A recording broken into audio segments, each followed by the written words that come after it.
جو زمین کا فرش اور آسمان کا شامیانہ لگانے والا ہے، شمس اور قمر کو فل کرنے والا ہے، رات کو دن اور دن کو رات کی تبدیل کرنے والا ہے، اور روز قیامت کا مالک ہے۔ آپ دیکھیں خداوند عالم کی نعمتیں کہ آپ شمار نہیں کر سکتے۔ خداوند عالم جو رحمان و رحیم، کیا کہنے اس کی نعمتوں کے، تو اس نے خالی زمین کو خلق نہیں کیا بلکہ زمین کے اندر تمام ہزاروں کے ہزار اس نے نعمتیں ہمارے لیے کوشش کی، جسے ہماری جو غذا ہے جسے ہم کھاتے ہیں۔ آپ دیکھیں کہ وہی ہے کہ جو اس میں سے چشمہ جاری کر رہا ہے، پانی کو میٹھا ہے نمکین ہے، اور صرف آسمان کا شامیانہ ہی نہیں لگایا بلکہ اس نے اس کو چاند ستاروں کو روز قیامت کا مالک و مختار ہے کہ جس دن ہمارے اور آپ کے حساب و کتاب وہ اس دن کا مالک ہے۔ آپ دیکھیں کہ خداوند عالم کہہ رہا ہے کہ میں مردوں کو زندہ کروں گا۔ اگر آپ دیکھیں کہ زمین پر تمام انسانوں کو اس نے خلق کیا، اور خلق کرنے کے بعد اگر کوئی ہادی موجود نہ ہوتا تو روز قیامت کے دن اس نے وعدہ کیا ہے کہ ہمارے اور آپ کے ساتھیداروں میں رائی کے دانے کے برابر بھی اگر ہم نے نیکی کی ہے تو خداوند عالم اس کی ہمیں جزا دے گا، اور ہم نے اگر نافرمانی کی تو اس کی خداوند عالم خداوند مقال اس کی ہمیں سزا دے گا۔ لیکن خداوند عالم رحمان الرحیم ہے، اس نے تمام انسانوں کو خلق بعد میں کیا، لیکن اس سے سب سے پہلے اس نے حضرت آدم علیہ السلام کو خلق کیا۔ حضرت آدم علیہ السلام کو خلق کیوں کیا؟ یہ نبی ہے، پیغمبر ہے، ان کی تخلیق خداوند عالم پہلے کر رہا ہے، اور رحمان الرحیم ہے تاکہ انسان روز قیامت کے دن شکوہ نہ کرے، پروردگار مجھے معاف کر دے، مجھے تو معلوم ہی نہیں تھا صحیح کیا ہے، غلط کیا ہے، حلال کیا ہے، حرام کیا ہے، حق کیا ہے، باطل کیا ہے۔ لیکن خداوند عالم نے ہدایت کا انتظام پہلے اس لیے کیا کہ دیکھو ہدایت کا میں انتظام کر رہا ہوں اور تم اسے فالو کرنا، ان کی نافرمانی نہ کرنا۔ یہ تمام کے تمام انبیاء اسی لیے آئے تاکہ ہماری ہدایت کے لیے، اور ایک نبی نہیں، دو نبی نہیں، بلکہ اس نے 1,24,000 انبیاء اس لیے بھیجے تاکہ ہماری ہدایت ہو سکے۔ اور بعض اوقات اس نے بڑے رسولوں کو بھیجا جو بڑے سے بڑے ظالم و جابر بادشاہوں کو ڈر سکے، انہیں زیر کر سکے، اور لوگوں کو بھولا ہوا سبق یاد کرائے۔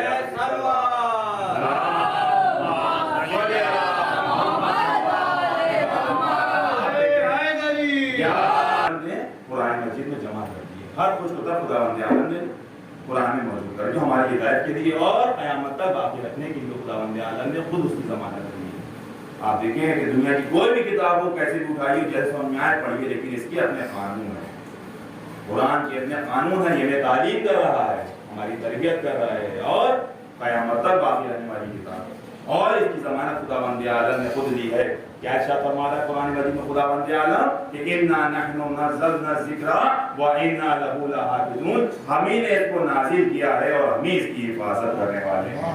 آپ دیکھیں خداوند عالم نے ہدایت کے لیے اور قرآن کو بھیجا اور نبیوں کو بھیجا، اور نبیوں سے سلسلہ خداوند عالم کبھی کوئی دور ایسا تھا ہی نہیں کہ جب ہماری ہدایت کے لیے اور یمن، آپ دیکھیں چوتھا مدینہ، 4 ہفتے الگ الگ جاتے اس مقام پر پہنچے تو جبرائیل آئے، جبرائیل آئے تھے، کیا ہے کیا ہم خداوند عالم کر رہا ہے، آیت پڑھتے گئے جبرائیل آئے کہ یا ایھا الرسول بلغ ما انزل الیک من ربک ان لم تفعل فما بلغت رسالتہ واللہ یعصمک من الناس، اے پیغمبر پہنچا دی جو حکم آپ کو دیا جائے، اور اگر یہ نہ پہنچایا تو وہ آپ نے کار رسالت کو انجام ہی نہ دیا، اور خداوند عالم آپ کو لوگوں کے شر سے محفوظ رکھے گا۔ اب جب یہ پیغام آ گیا تو رسول اللہ نے ایک حکم دیا کہ جو حاجی آگے نکل گئے ان کو پیچھے بلایا جائے، تمام حاجی جو آگے نکل گئے تھے ان کو پیچھے بلایا ہی اس لیے تھا تاکہ علی کی ولایت کا اعلان ہو، ایسا نہ ہو کہ کوئی رہ جائے، اور بعد میں کہا میں تو موجود تھا، مجھے تو معلوم ہی نہیں کہ کب اعلان رسول نے کر دیا، تو رسول اللہ نے تمام حاجیوں کو پیچھے بلوایا، اور جو حاجی پیچھے رہ گئے تھے ان کے آگے آنے کا انتظار کیا، اور جب تمام حاجی جمع ہو گئے تو اونٹوں کی پہچان نمبر پہ آپ تشریف لے گئے، اور جانے کے بعد ایک طویل خطبہ ارشاد فرمانے کے بعد علی ابن ابی طالب علیہ السلام کو ہاتھوں پہ بلند کر کے اور ارشاد فرمایا کہ من کنتم مولا، اور اسے دشمن رکھنا جو علی کو دشمن رکھنا، اور یہ مبارکباد کا سلسلہ 3 دن تک جاری و ساری رہا، بعد ہمارے لوگوں نے مبارکباد دی اور اس کے بعد مکر گئے۔ لیکن خداوند عالم جو رحمان رحیم ہے وہ عادل بھی ہے، وہ عدل و انصاف کرنے والا ہے. اس نے جنت اور دوزخ دونوں چیزوں کو خلق کیا. جو نیکی کرے گا، جو اللہ کے احکام کو مانے گا، اس کے لیے جنت ہے، اور جو اسے انکار کرے گا، نافرمانی کرے گا، اس کے لیے جہنم ہے. رسول نے اعلان کیا، یہ کس کی طرف سے اعلان تھا؟ یہ اللہ کی طرف سے اعلان تھا. رسول اللہ نے پیغمبر اسلام نے لوگوں تک یہ حکم پہنچا دیا. اور ایک شخص رسول اللہ کی خدمت میں آتا ہے، اس کا نام ہے نعمان ابن حارث فہری، اور آنے کے بعد کہتا ہے رسول اللہ یا پیغمبر اسلام، آپ نے ہمیں اللہ کی وحدانیت اور اپنی رسالت کا ہم سے گواہی مانگی. اللہ نے اللہ کی وحدانیت اور اپنی رسالت کی ہم سے گواہی مانگی، ہم نے گواہی دے دی. آپ نے نمازوں کا حکم دیا، ہم نے مان لیا. آپ نے حج کا حکم دیا، ہم نے مان لیا. آپ نے زکات کا حکم دیا، ہم نے مان لیا. آپ نے جو حکم دیا ہم نے مان لیا. تو کیا ہوتا ہے؟ یہ مطلب ہے کہ ایک لڑکے کو آپ اپنے پاس بھاگی بنا دیں جو ہمارا مولا ہو؟ یہ مطلب ہے؟ یہ اعلان آپ کی طرف سے تھا، یہ اللہ کی طرف سے تھا. تو محمد مصطفیٰ کہتے ہیں، کیا کہتے ہیں کہ قسم اس والے مالک جس نے زمین اور آسمان کو خلق کیا ہے، یہ اعلان خداوند عالم کی طرف سے تھا. تو پیٹ موڑ کے کہتا ہے کہ اگر اعلان اللہ کی طرف سے تھا تو مجھ پہ عذاب نازل ہو. یہ بات کہتے دیر نہ ہوتی کہ آسمان سے پتھر گرا، وہ وہاں سے جہنم ہو گیا. ایک سوال دیکھ کے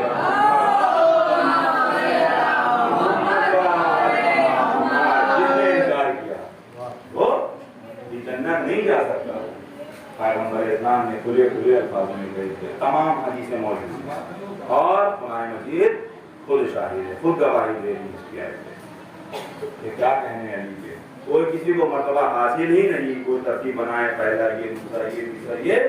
لیکن اب تو یہ ہے کہ جو علی کو خداوند عالم نے دیا وہ مرتبہ وہ منزلت کسی کو حاصل نہیں. نعرے حیدری، نعرے سلوات، محمد. اور علی کے شیعوں میں شمار ہونا اور علی کے شیعہ ہونا یہ بھی بڑی منزلت کی بات ہے، بڑی فضیلت کی بات ہے. کیونکہ یہ دعا اور یہ منزلت پانے کی نبی خواہش کرنے. آپ دیکھیں اولولیاء پیغمبر ہیں، حضرت ابراہیم علیہ السلام اولولیاء پیغمبر ہیں، اور اللہ کے خلیل ہیں، اللہ کے دوست ہیں حضرت ابراہیم علیہ السلام. اور کیا بلند مرتبہ ہے آپ کا کہ خداوند عالم نے آپ کو رسول بنایا، نبی بنایا، اور اپنا خلیل بنایا، دوست کہہ رہا ہے خداوند عالم. اور اس کے بعد آپ کو نہیں محمد بھی فیض کیا پروردگار عالم نے. لیکن حضرت ابراہیم علیہ السلام کا اتنا بڑا بلند مرتبہ ہونے کے بعد بھی وہ دعا کر رہے ہیں پروردگار مجھے علی کے شیعوں میں شمار. پیغمبر اسلام حضرت محمد مصطفیٰ صلی اللہ علیہ وسلم حضرت ابراہیم علیہ السلام نے دعا کی پروردگار مجھے علی کے شیعوں میں قرار دے. بس یہ دعا کر رہے تھے کہ جبرائیل آئے اور قرآن کی آیت لے گیا وَإِنَّ مِن شِيَعَتِهِ لَإِبْرَاهِيمَ، اور علی کے شیعوں میں ابراہیم ہے. یہ سروات ہے محمد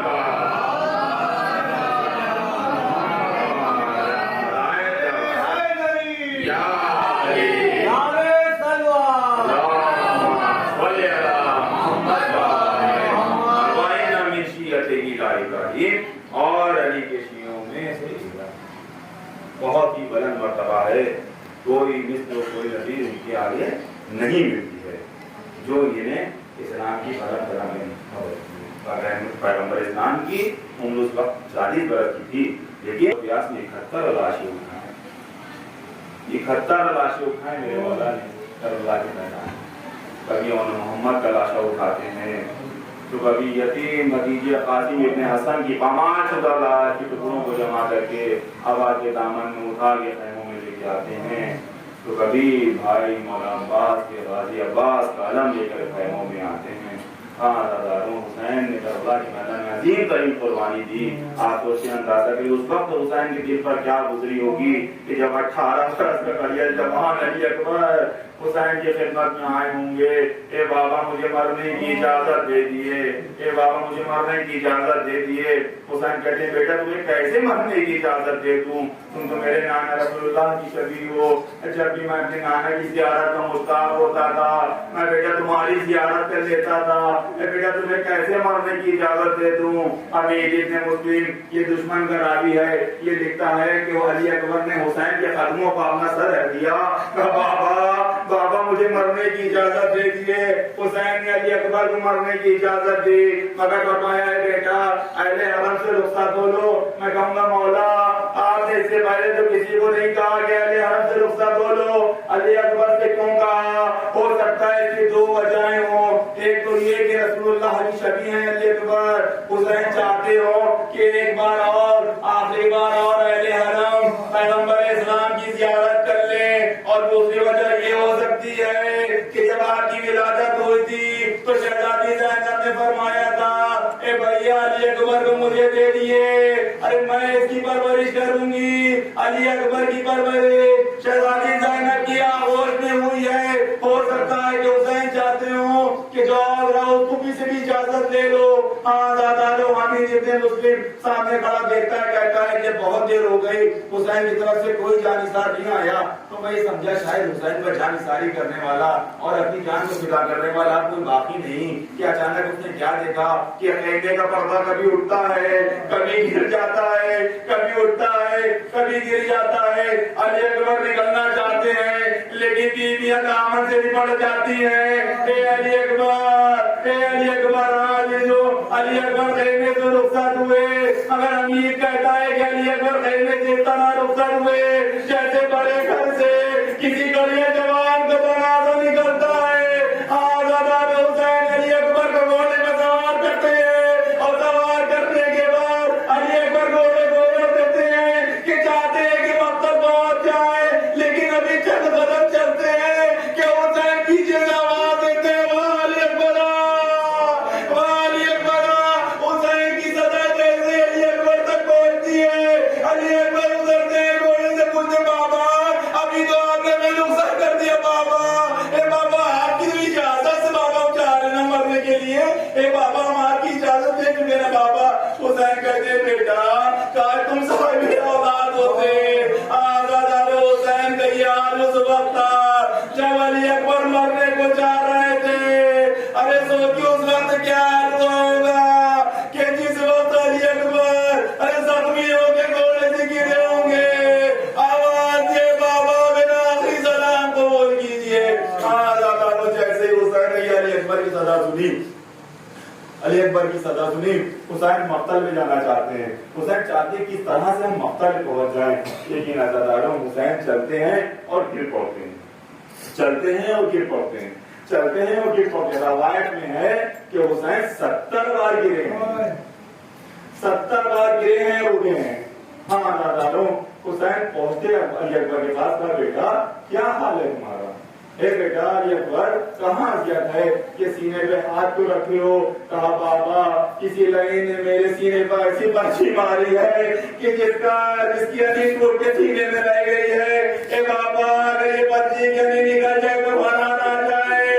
حسین پرچی کو نکالنا چاہتے ہیں.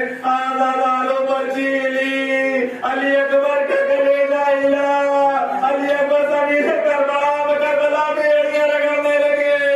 جیسے حسین نے پرچی کو نکالنا چاہا علی اکبر کا کلیجہ باہر آ گیا.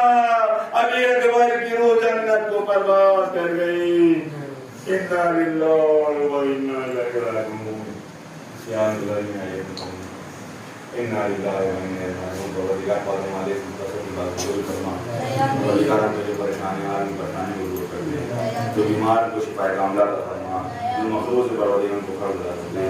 یہ بابا کی جو کسی آدمی امام علیہ السلام کی اربعین کرنے کرو اور میں سبھی جان مال عزت آبرو ناموں کی حفاظت فرما. پروردگار امام زمانہ کے ضبور ذرا تعبیر فرما. ہم سب کا شمار ان کے آوان انصار ہوں. گزارش ہے سورہ فاتحہ عرفان افراد